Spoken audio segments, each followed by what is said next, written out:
Hey guys, welcome back to the channel. Sid here from 3 Mississippi. Why aren't your chickens laying eggs? I'm going to tell you why, and I'm going to tell you how to fix it.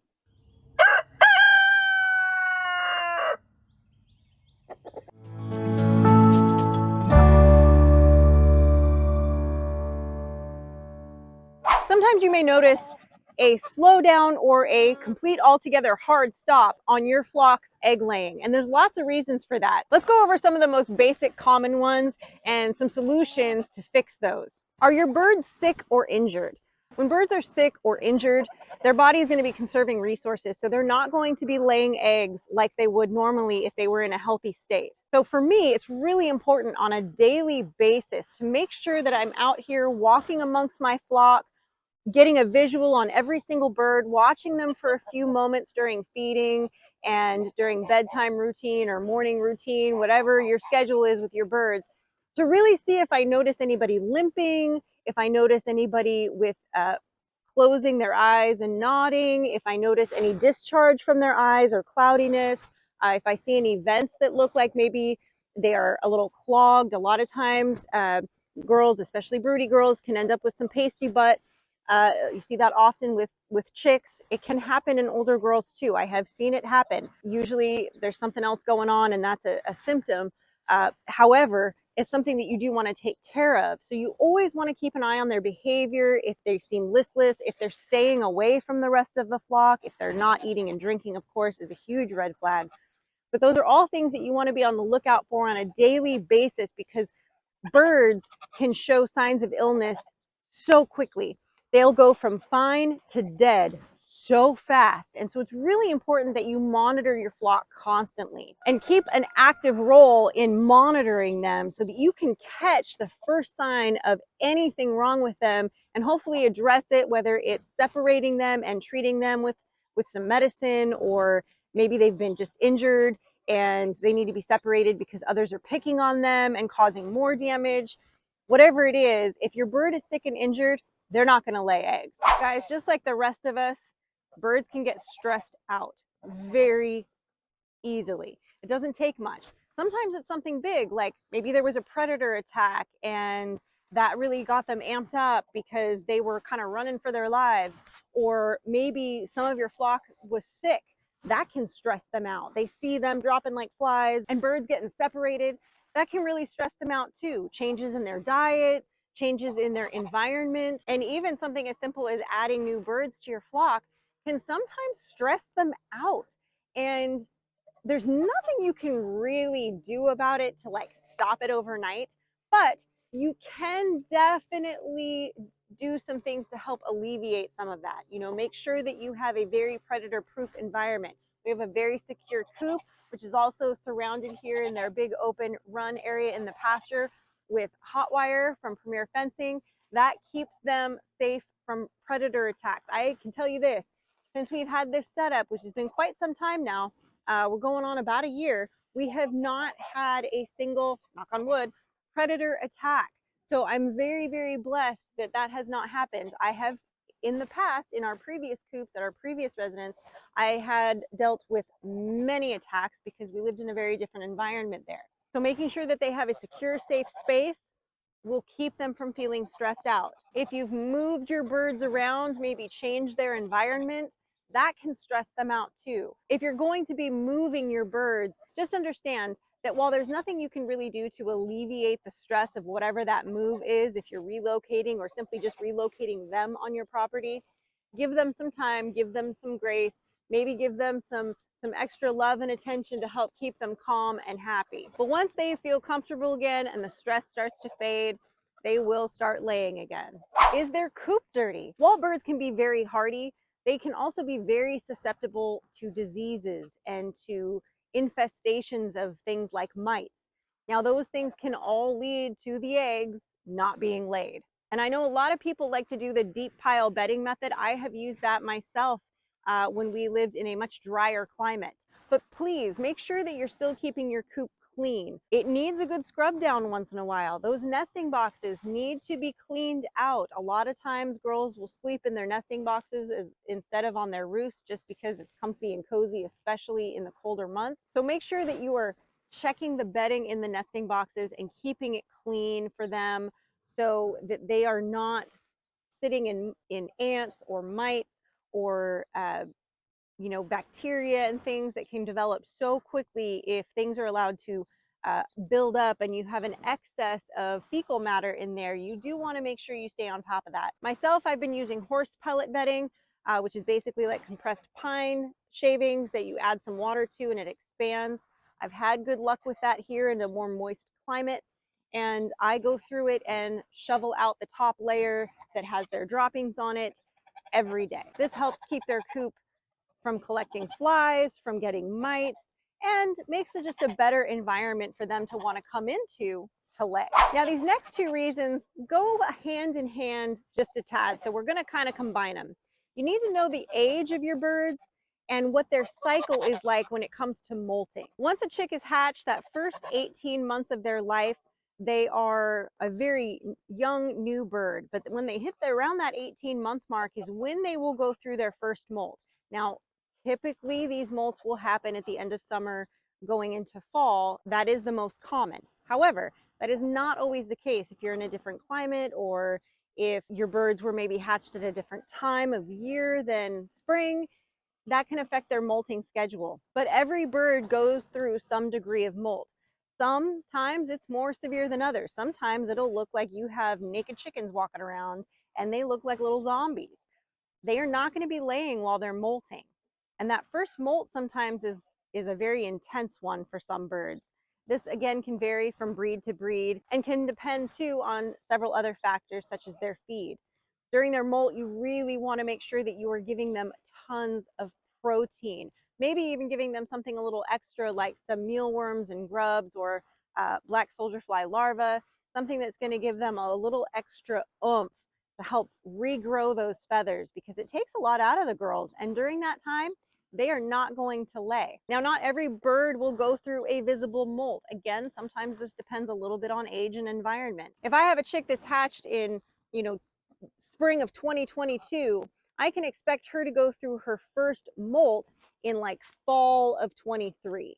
That's kind of your typical timeline. And those molts can last a while. I've seen some birds milk it for months.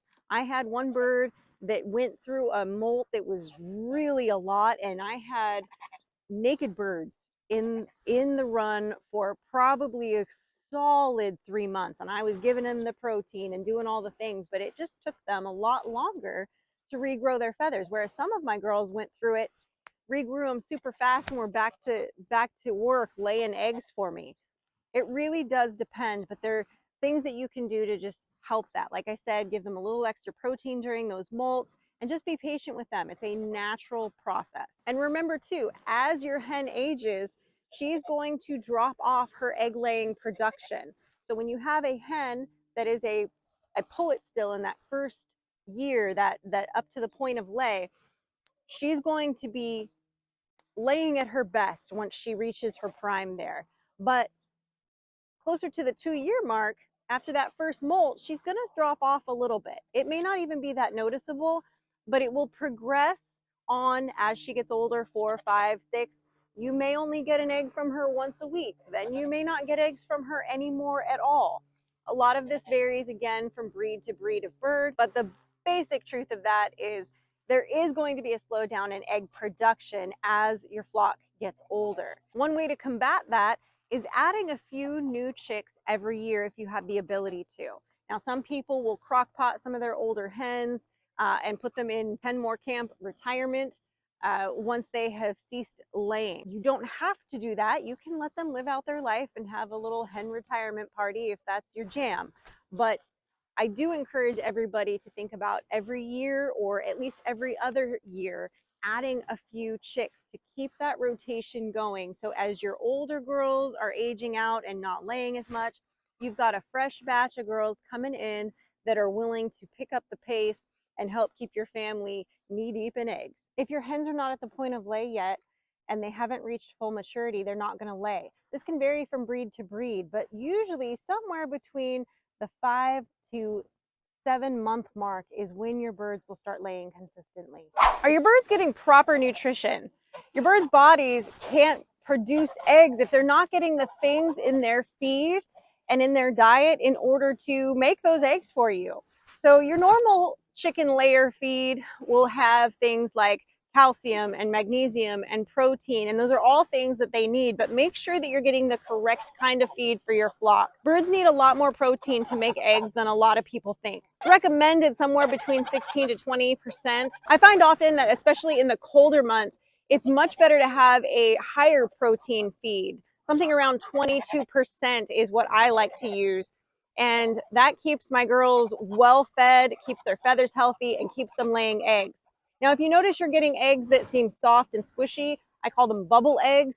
If you're getting those, it means you don't have enough calcium in their diet. So feel free to get some oyster shell if needed. You can pick that up at any feed store or Tractor Supply, and you can just set out a free feed dish of that. You don't need to mix it with their food at all, and they will take from that as they need. If you're consuming a lot of your chicken's eggs, you can also save their shells. Now, don't be feeding your birds shells from other people's birds or shells from the store especially, but you can grind those up and dry them out if you like, and save those to give them during the times where they're not laying as well or having those bubble eggs and need that extra boost. Birds are little meat eaters, guys. Don't forget, they go after crickets, they go after mice, they go after lizards. So if they're not getting enough of that in their diet, you may have to supplement with extra protein or even some meat if you're really feeling like they have dropped off drastically and you're not getting those eggs out of them. Think about giving them some of your kitchen scraps, some of your leftover scrapings from your plate that have some meat. They will go crazy for it. Fresh water is really important, guys. When the temperature drops, those waters can freeze over, but even going for a few hours without water can really mess up their cycles and their ability to make eggs. They kind of go again into that survival mode of conserving their resources and not putting out eggs because it stresses their body and they don't have that access to water. So always make sure that your birds have access to clean water. I know sometimes it's hard to keep those waters clean depending on what type you have. You know, putting a little apple cider vinegar helps in that. That can also help with keeping keeping your flock healthy, keeping some diseases at bay. And make sure you're cleaning them. If you notice any little bit of algae growing, it's time to scrub them out and clean them out really well, of course. You do want to do that on a regular basis as well. With these guys, of course, I also keep a water bin because I have waterfowl here. So keeping something like that where they can clean out their sinuses is really important when you've got waterfowl as well. But the chickens enjoy it just as much, I found, especially on those days when the temperatures drop and their little watering cups may have frozen over. Having that larger body of water, unless you live in a place where it gets really cold and everything freezes solid, at least that, even if it ices over on the top, I can come through in the morning and poke it and break up the ice, and they instantly have access to water. This is especially helpful on those days when the hose is frozen until much later in the day. This will allow you to not sweat it so much. It'll buy you some time. Come back out later in the afternoon when the frost and things have kind of thawed a bit out here, and you're able to run that hose water again and refill and clean everything out. It takes a little over a day, a full day, for a hen to create an egg, okay? And they rely on daylight to help them do that. So this time of year in the fall and the winter, when the days are so much shorter, that those daylight hours are what's crucial. That's not allowing their rhythm, their bodies to regulate making those eggs the same way. So a lot of times you will have a complete stop in egg production. This does not mean your birds are sick, does not mean they're lazy. It just means they're doing what nature intended. A lot of birds will cease to lay when the daylight hours are shorter, and that's okay. This is part of their reset. This is nature. Now, there are ways you can trick them if you absolutely have to have eggs when the days are shorter. You can put a light in their coop, keep them penned up a little bit longer, and add those extra hours to the morning and to the evening to extend their daylight hours to maybe help trick their eggulation. But I don't like to do that. I've never done it. I'm a firm believer that your girls need the break. They have been producing for you very well, and It's part of their rhythm. It's part of what keeps them healthy, is taking that break and going with nature. And when the days are shorter, that just means that it's time for them to take that break. But another thing you can do to get you through those humps during the winter months when it is dark outside is during the summer when they are laying like crazy and you've got more eggs than you know what to do with. Save those eggs, guys. You can water glass can them, or you can crack them in a big bowl and you can add just a little bit of salt to them. You can throw them in a Ziploc bag, lay them flat in the freezer, and those are just as good for baking, for making scrambled eggs, for making quiches, whatever you want. And you could even separate the eggs out, you know, the yolks out from the whites if you wanted. I usually just do them all together when I freeze them. I find I get better results when I scramble them and then freeze them with that little bit of salt. They're going to look weird when you defrost them, but I'm telling you guys, when your girls are not laying during the winter and you want to be able to have your girls' eggs all year long, preserve them. And if you want the whole egg so it's like fresh when you pop them out in the winter to do your winter baking, water glass can those eggs. That is going to preserve those eggs for you, and it's going to make sure that you have eggs from your girls all year long, even while they're taking a break. If your girls have gone broody, especially in the off season when you're not wanting to hatch out eggs, or maybe you don't even have a rooster, but your girl has gone broody, that will stop her body from producing eggs. She thinks that she's sitting and incubating eggs and she's going to hatch out chicks. So her body goes into conservation mode and she will sit all day. She, in her mind, is doing a countdown. Her body's doing a countdown to when those chicks are going to hatch. So she's conserving her energy, which means she's not laying eggs because she's preparing to be a mama hen. So her body's conserving that energy, not putting out those eggs. She has kind of switched gears. Now, if you want her to kind of switch gears back, you need to pull her off that nest and always pull the eggs every day. Now, if she's doing this in the nesting box, that's real easy fix, guys. You just clean out the nesting box very frequently throughout the day and kick her off. It usually will only take a couple of days to break her from being broody when you don't want her to sit on a clutch. You just literally go out there, you know, whenever you think about it during the day, and pull those eggs and pull her off. Another option is, at least during the evening time, at night when they go to bed, you can close off their nesting boxes. So sitting on those nesting boxes at night, all night while they sleep, is not going to be an option. That will help break the habit as well. But making sure that you're collecting those eggs that are there is going to help her break that broody habit. The flip side of that broody habit too is, has she made you go on an Easter egg hunt? Maybe all your nesting boxes are empty and you think you're not getting any eggs, but one day you discover off in the corner somewhere under some hay or whatever, there is a giant clutch of like 3 dozen eggs because she's been a busy girl. Hens will do this sometimes, and it doesn't seem to matter what breed.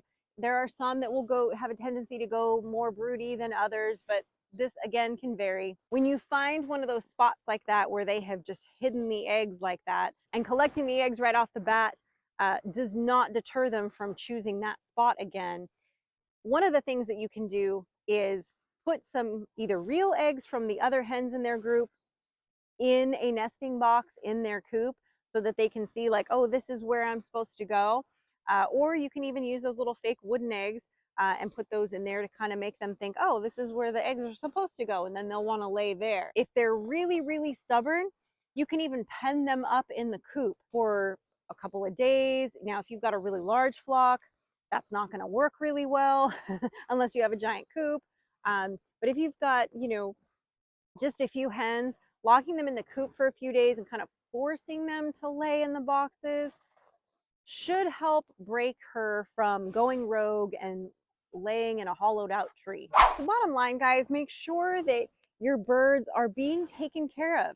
A safe housing environment, proper feed, they're making sure that they're not injured. Don't let them go broody unless you're wanting eggs to be hatched out that season. Keeping their coop and their waters nice and clean and their waters nice and full so they always have access to water, and just loving on them once in a while. I find that helps with egg production too. I hope you guys enjoyed. Maybe you learned something. I hope this maybe gave you some ideas to try to get your flock back to laying. But if you're watching this, it's fall, getting into winter, chances are your girls are not laying. And right now, that's okay. Just remember, next spring and summer, preserve those eggs. As always, guys, stay blessed and safety's off.